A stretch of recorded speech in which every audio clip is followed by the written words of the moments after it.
स्वागत है आपका आपके अपने YouTube channel deep study with Nikhil Bisht पर। तो दोस्तों, आज की इस सीरीज़ में मैं लेके चलता हूँ तुम्हें गांधी युग में। महात्मा गांधी का जो कार्यकाल था, उस दौरान क्या क्या घटनाएं हुई, क्या क्या उन्होंने समाज में सुधार किए, उसको मैं आज आप लोग को बताऊंगा। तो वीडियो में बने रहें और वीडियो को अंत तक देखें।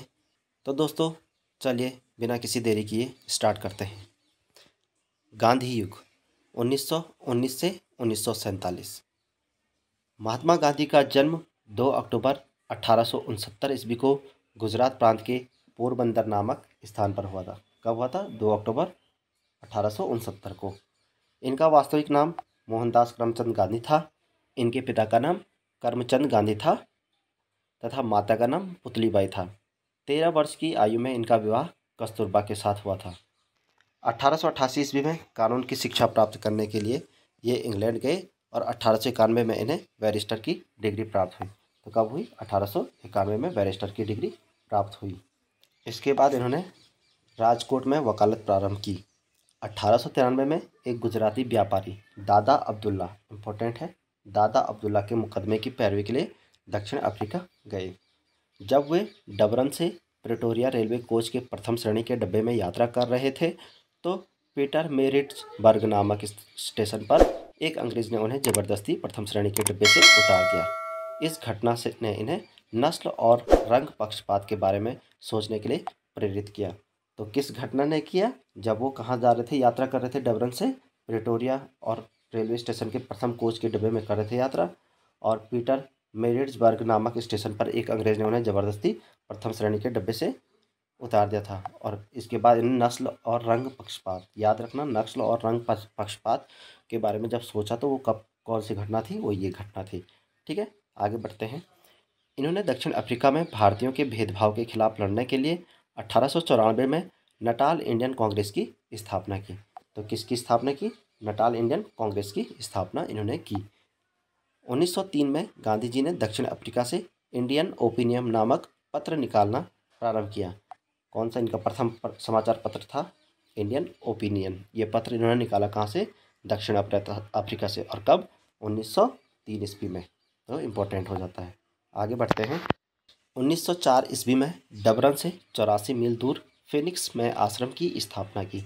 ये क्वेश्चन पूछा गया है, बार बार पूछा जाता है, कई बार पूछा गया है ये कि फिनिक्स आश्रम की स्थापना किसने की?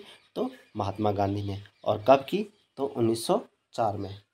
1906 में गांधी जी पहली बार दक्षिण अफ्रीका में सत्याग्रह दर्शन का विकास किया। परवाना कानून के विरुद्ध इन्होंने सत्याग्रह आंदोलन किया। 1908 में गांधी जी दक्षिण अफ्रीका में ही पहली बार जेल गए। कब ये? 1908 में। 1908 में गांधी जी दक्षिण अफ्रीका में पहली बार जेल गए। कब गए? पहली बार तो 1908 में जेल गए। ये इंपॉर्टेंट हो जाता है। अगला, 1909 में इंग्लैंड से दक्षिण अफ्रीका आते समय जल जहाज में ही इन्होंने हिंद स्वराज नामक पुस्तक गुजराती भाषा में लिखी।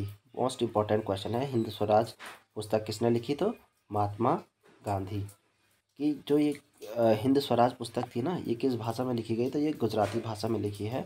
ऑप्शन आएगा आपको अंग्रेजी, गुजराती, हिंदी, तमिल। तो आपको लिखना है गुजराती भाषा में। और कब हुई? तो 1909 ईस्वी में। ठीक है, आगे बढ़ते हैं। महात्मा गांधी 9 जनवरी 1915 को दक्षिण अफ्रीका से भारत लौटे थे। इस दिन को भारत में प्रतिवर्ष प्रवासी दिवस के रूप में मनाया जाता है। तो कब लौटे थे? 9 जनवरी 1915 को दक्षिण अफ्रीका से। और भारत में प्रवासी दिवस मनाया जाता है 15 जनवरी को। तो ये मोस्ट इम्पॉर्टेंट है, इसे भी आप नोट कर लें। आगे, भारत वापस आने के क्रम में इन्होंने भारत की पृष्ठभूमि और राजनीतिक स्थिति को समझने का प्रयास किया और इस क्रम में वे गोपाल कृष्ण गोखले जी से काफ़ी प्रभावित हुए और उन्हें अपना गुरु मान लिया। तो महात्मा गांधी जी के राजनीतिक गुरु कौन थे? गोपाल कृष्ण गोखले। ये क्वेश्चन तो लगभग सारी एग्जामों में पूछा जाता है, इसको आप ध्यान रखिए।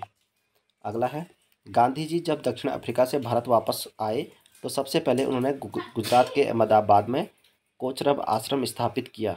हालांकि 2 साल बाद आश्रम प्लेग के चपेट में आ गया और गांधी जी को अपने आश्रम को इस बार साबरमती नदी के किनारे स्थानांतरित करना पड़ा। पहले जो महात्मा गांधी का आश्रम हुआ करता था, गुजरात के अहमदाबाद के कोचरब आश्रम हुआ करता था, लेकिन जब इस आश्रम में प्लेग रोग फैल गया तो इन्होंने अपना जो आश्रम है उसको साबरमती नदी के किनारे शिफ्ट कर दिया। तो ये आता है क्वेश्चन की साबरमती जो कोचरब आश्रम है उसको कहाँ शिफ्ट किया, तो साबरमती के किनारे शिफ्ट किया। जब गांधी जी दक्षिण अफ्रीका से भारत वापस लौटे थे तब उस समय दुनिया में प्रथम विश्व युद्ध चल रहा था। उस समय गांधी जी ने अंग्रेज़ों को विश्व युद्ध में सहायता करने की नीति को बढ़ावा दिया ताकि अंग्रेज़ भी भारतीयों की स्थिति और मांगों के ऊपर नरम व्यवहार करें। तो गांधी जी ने क्या कहा था, भारतीयों को कहा कि भाई आप भी प्रथम विश्व युद्ध में अंग्रेज़ों की तरफ से लड़ो और ताकि भारत को स्वतंत्र कर दें। लेकिन इस दौरान महात्मा गांधी ने जोर दिया कि जो भारतीय सेना है वो अंग्रेज़ों की तरफ से लड़े, और इसलिए महात्मा गांधी जी को भर्ती करने वाला सार्जेंट भी कहा जाता है। आगे देखते हैं हम।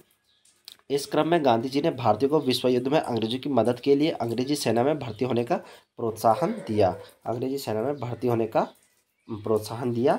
इसको देखते हुए उस समय गांधी जी को भर्ती करने वाले सार्जेंट के रूप में जाना जाता है। मतलब क्वेश्चन आता है भर्ती करने वाला सार्जेंट कौन है, तो महात्मा गांधी को कहा जाता है। आगे अंग्रेजों ने गांधी जी को इसके बदले में 1915 में केसरे हिंद की उपाधि दी। 1915 में केसरे हिंद की उपाधि थी। हालांकि बाद में महात्मा गांधी ने इस उपाधि को वापस कर दिया था। कब? जब भारत छोड़ो आंदोलन चल रहा था उस दौरान महात्मा गांधी ने ये उपाधि वापस कर दी थी। अब आते हैं गांधी जी द्वारा किए गए भारत में आंदोलन। तो महात्मा गांधी जब भारत आए तो उन्होंने सर्वप्रथम चंपारण में आंदोलन किया। तो चंपारण आंदोलन 1917 में चंपारण बिहार के स्थानीय नेता जिनका नाम राजकुमार शुक्ल था, राजकुमार शुक्ल, जो गांधी जी से मिले और चंपारण बिहार की स्थिति के बारे में बताया। और वहाँ पर तीन कठिया प्रणाली के बारे में गांधी जी को जानकारी दी और गांधी जी से चंपारण चलने को कहा। कहाँ चलने को कहा? गांधी जी से चंपारण चलने को कहा। 19वीं शताब्दी के प्रारंभ में अंग्रेज बागर मालिकों ने किसान से यह करार कर लिया था कि वे अपनी भूमि के 3/20 हिस्से पर नील की खेती 3/20 हिस्से पर नील की खेती, ठीक है, इम्पोर्टेंट है, 3/20 ये इम्पोर्टेंट है, नील की खेती अवश्य करेंगे। इसी को तीन कठिया प्रणाली कहा जाता है। इस चंपारण सत्याग्रह का परिणाम यह निकलकर आया कि इस तीन कठिया प्रणाली को समाप्त कर दिया गया और इसके साथ साथ करों को भी 25% तक कम कर दिया गया। यह गांधी जी के प्रमुख आंदोलन में से एक था। तो गांधी जी ने इस प्रणाली को जब समाप्त किया ना, उसके साथ साथ जो टैक्स पड़ता था उसमें 25% तक की कमी करा दिया। तो ये आंदोलन सफल रहा। ठीक है, यह चंपारण सत्याग्रह गांधी जी की भारत में प्रथम विजय साबित हुई। ये भारत में प्रथम विजय थी जो 1917 की चंपारण आंदोलन जो है 1917, ये प्रथम विजय साबित हुई और भविष्य में गांधी जी भारत के एक बड़े नेता के रूप में होने के द्वार भी खुल गए। इस सत्याग्रह के बाद रविन्द्रनाथ टैगोर द्वारा गांधी जी को महात्मा की उपाधि दी गई। क्वेश्चन आएगा महात्मा गांधी को महात्मा की उपाधि किसने दी? तो रविन्द्रनाथ टैगोर ने दी। कब दी? 1917 के चंपारण आंदोलन के बाद। उसके बाद से उन्हें महात्मा गांधी के नाम से बुलाया जाने लगा। कई लोग कहते हैं कि महात्मा गांधी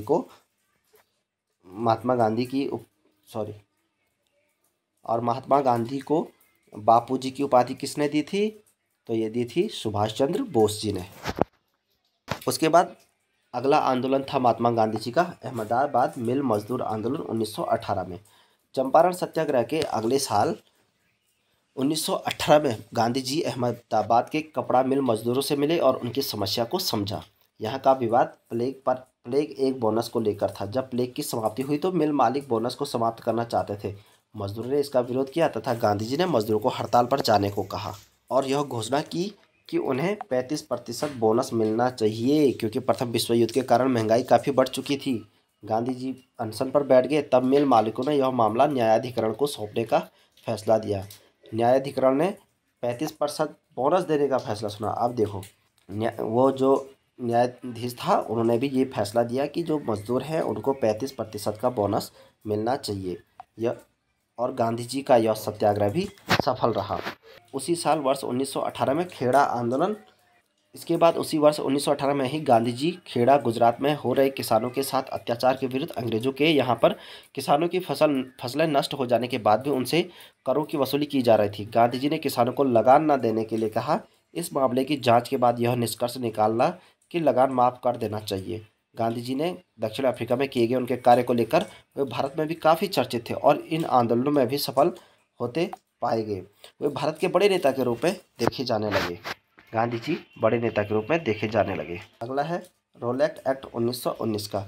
जब 1918 में विश्व युद्ध समाप्त हो गया तो उसके बाद ही 1919 में अंग्रेजों द्वारा रॉलेट एक्ट को भारत में लाया गया, परंतु उस एक्ट में भारतीयों के लिए कोई अच्छी बात नहीं थी, जैसा गांधी जी और भारत के लोग सोच रहे थे। क्योंकि जैसे हमने ऊपर पहले चर्चा की थी कि गांधी जी भारतीयों को विश्व युद्ध में अंग्रेजों की मदद के लिए अंग्रेजी सेना में भर्ती होने का प्रोत्साहन दे रहे थे, ताकि विश्व युद्ध के बाद अंग्रेज भारत के लिए कुछ अच्छे कदम उठाएंगे, पर ऐसा कुछ नहीं किया। अंग्रेज़ों ने तो उसके बाद और ज़्यादा भारतीयों पर अत्याचार शुरू किए।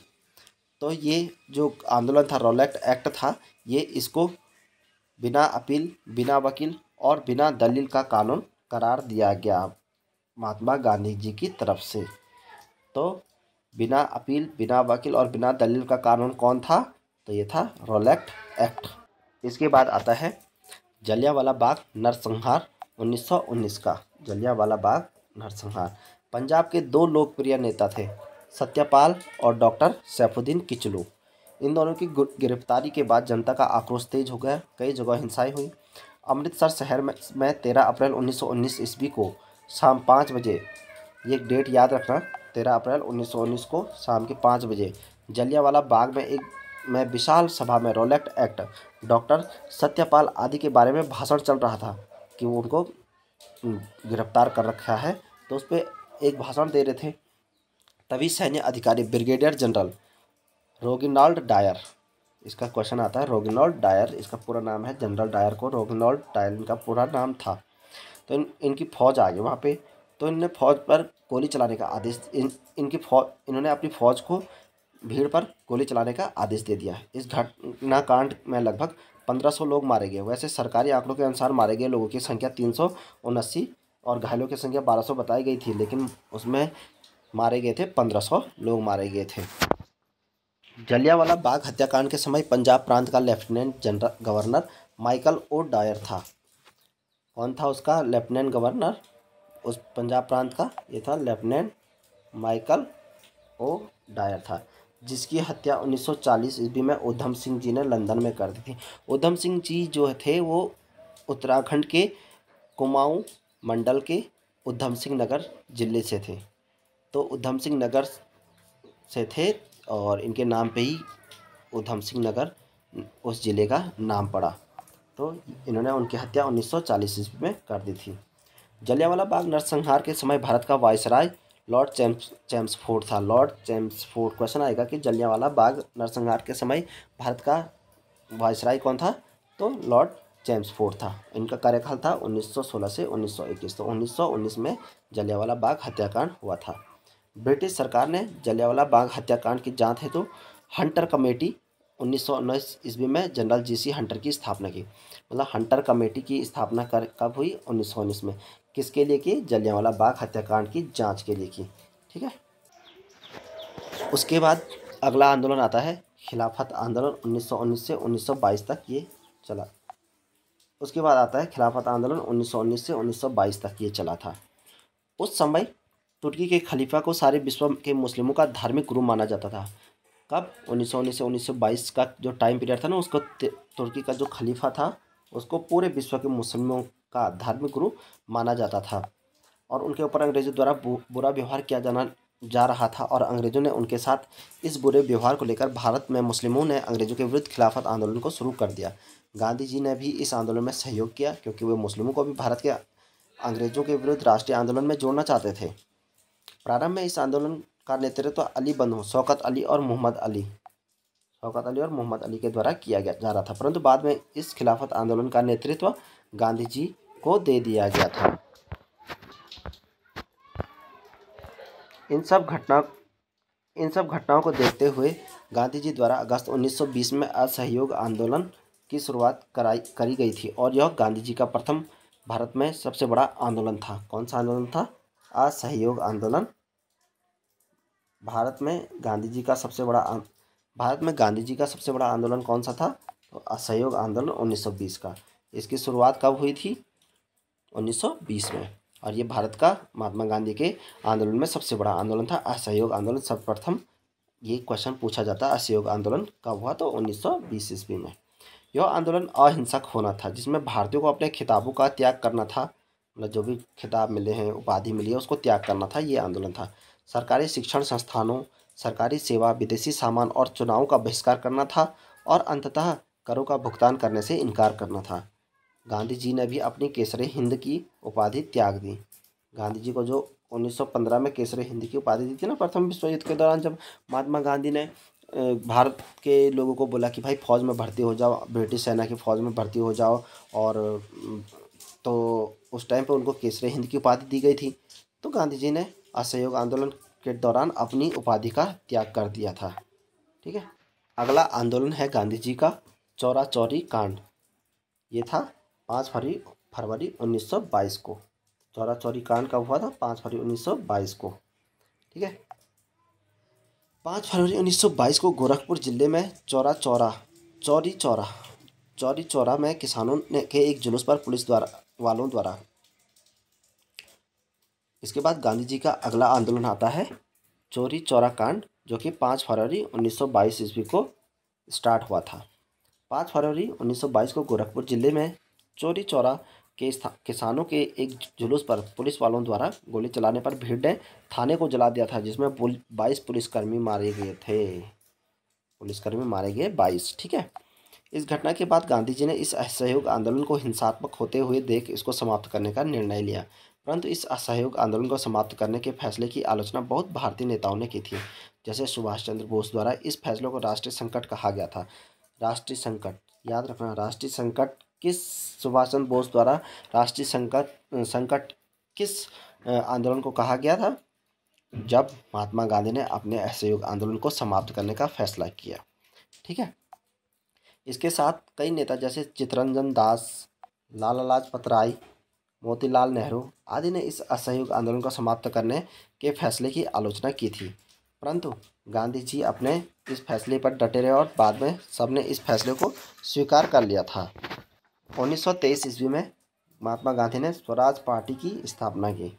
इसके बाद कुछ नेता थे जो गांधी जी के विचारों से सहमत नहीं रहा करते थे, और ऐसे में चित्तरंजन दास, मोतीलाल नेहरू, जो गांधी जी के विचारों के साथ सहमत नहीं थे, उन्होंने एक नई पार्टी की स्थापना का निर्णय लिया।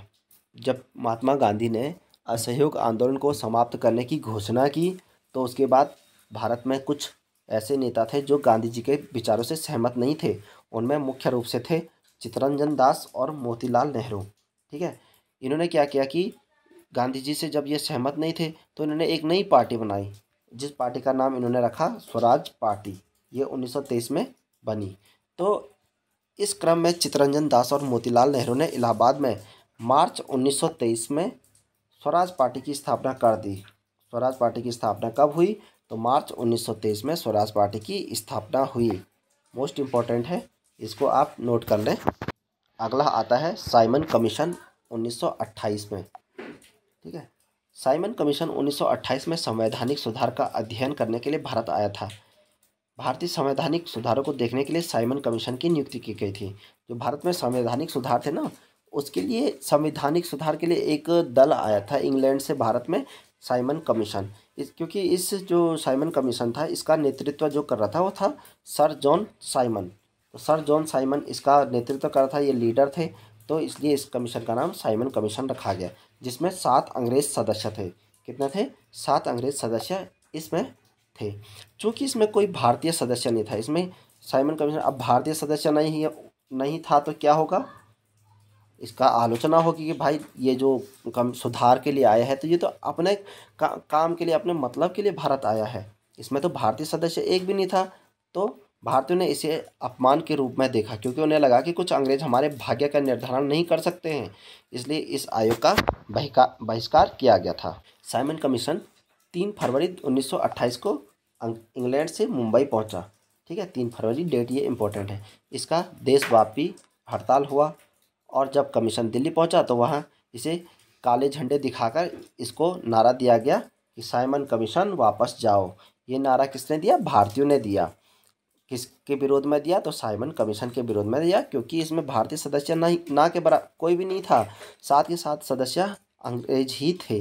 तो भारतीयों का कहना था कि भाई जो ये 7 अंग्रेज हैं, ये कुछ अंग्रेज हमारे भाग्य का निर्धारण नहीं कर सकते। तो इसका पूरे देश में विरोध हुआ।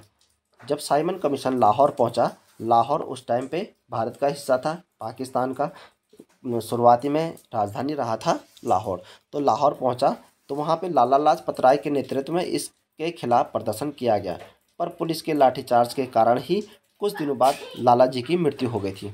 यह आंदोलन गांधी जी का असहयोग आंदोलन के बाद भारत में दूसरा बड़ा आंदोलन साबित हुआ। अब देखो, भारत का महात्मा गांधी का प्रथम जो भारत में सबसे बड़ा आंदोलन था वो था असहयोग आंदोलन, जिसमें बाद में पुलिसकर्मी मारे गए थे, 22 पुलिसकर्मी। तो गांधी जी ने उस आंदोलन को वापस लिया, जो मैं पहले तुम्हें बता चुका हूँ। तो उसके बाद गांधी जी का दूसरा बड़ा आंदोलन था, वो था सविनय अवज्ञा आंदोलन। 1930 से 1934 तक ये चला।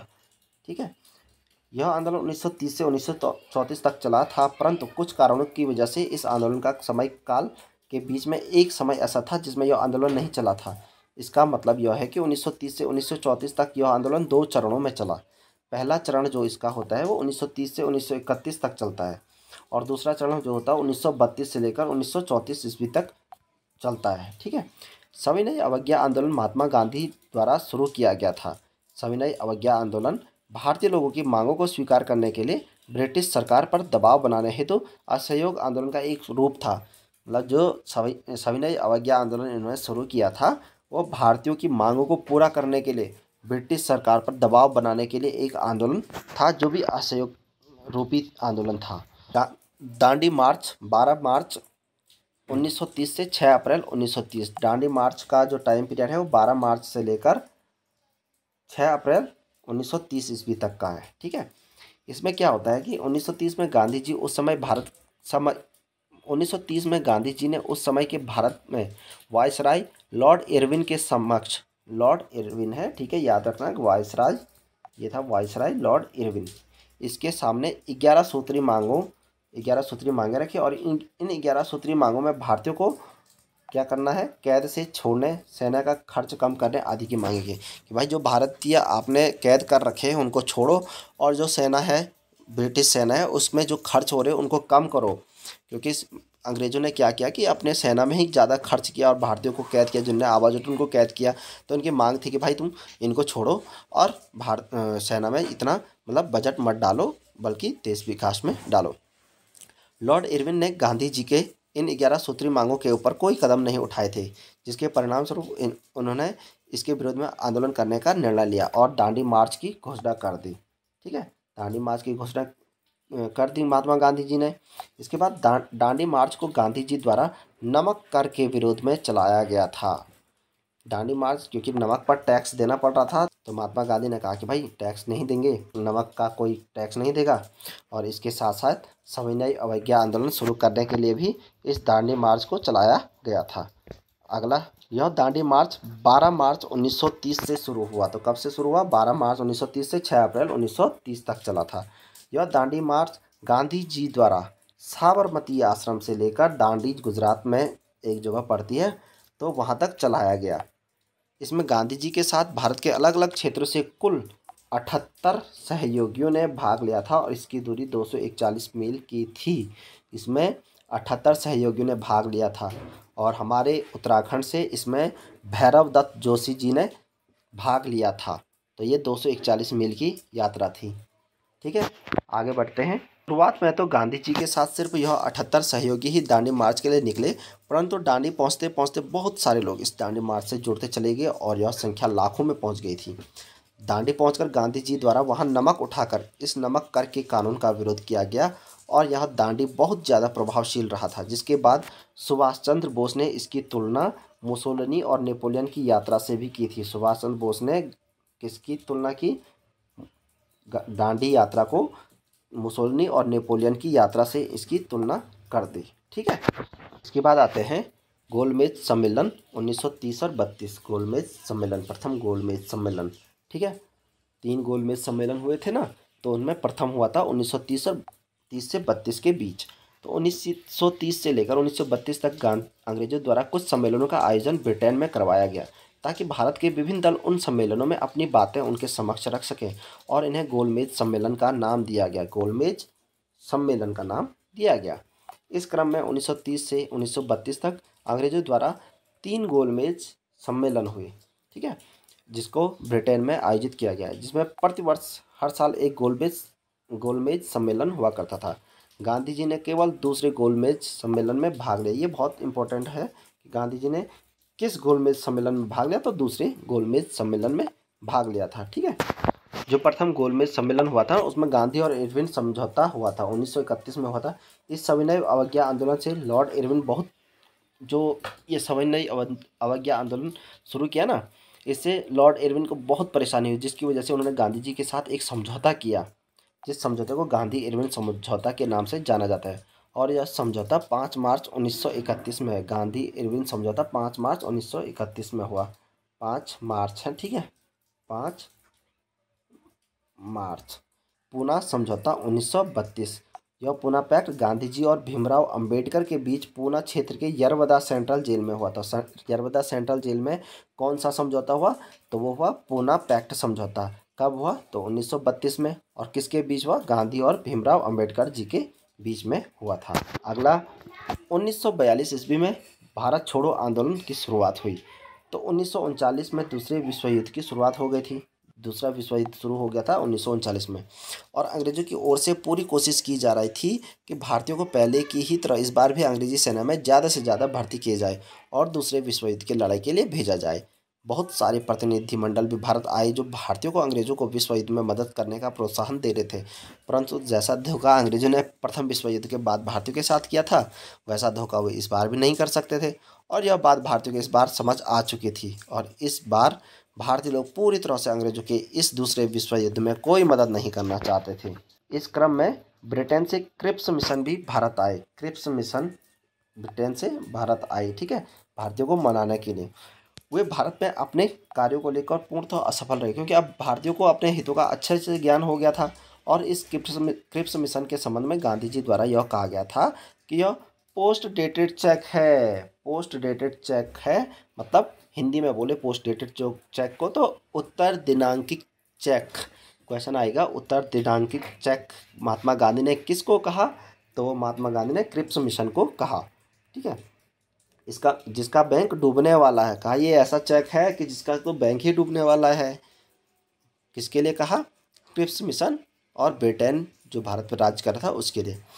इस क्रिप्स मिशन में के भारत में असफल हो जाने के बाद तब गांधी जी ने भारत में एक ऐसे आंदोलन को शुरू किया जो भारत की अंतिम सबसे बड़ी स्वतंत्रता के लिए लड़ाई में से एक बना, ठीक है। क्या था, गांधी जी ने इस क्रिप्स मिशन में के भारत में असफल हो जाने के बाद तब गांधी जी ने भारत में एक ऐसे आंदोलन को शुरू किया जो भारत की अंतिम सबसे बड़ी स्वतंत्रता के लिए लड़ाई में से एक बना। और यह आंदोलन गांधी जी द्वारा 1942 में शुरू किया, जिसे भारत छोड़ो आंदोलन कहा जाता है। इस आंदोलन को अगस्त क्रांति के नाम से भी संबोधित किया जाता है, क्योंकि अगस्त माह में शुरू हुआ तो इसलिए इसे अगस्त क्रांति का नाम भी दिया जाता है।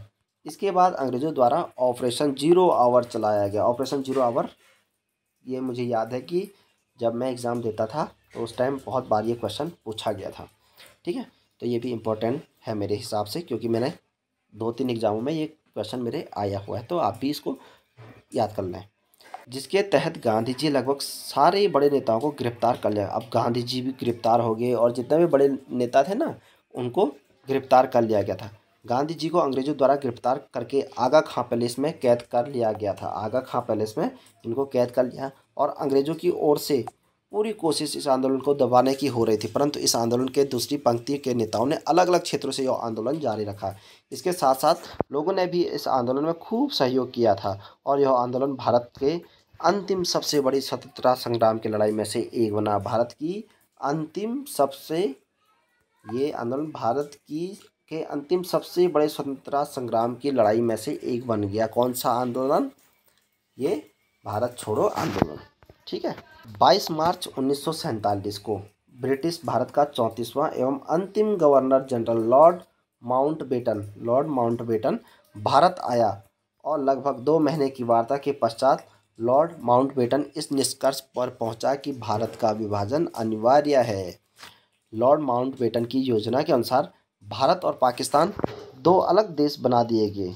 अब ये इस मैप में आप देखो, पश्चिमी पाकिस्तान ये है और पूर्वी पाकिस्तान ये है।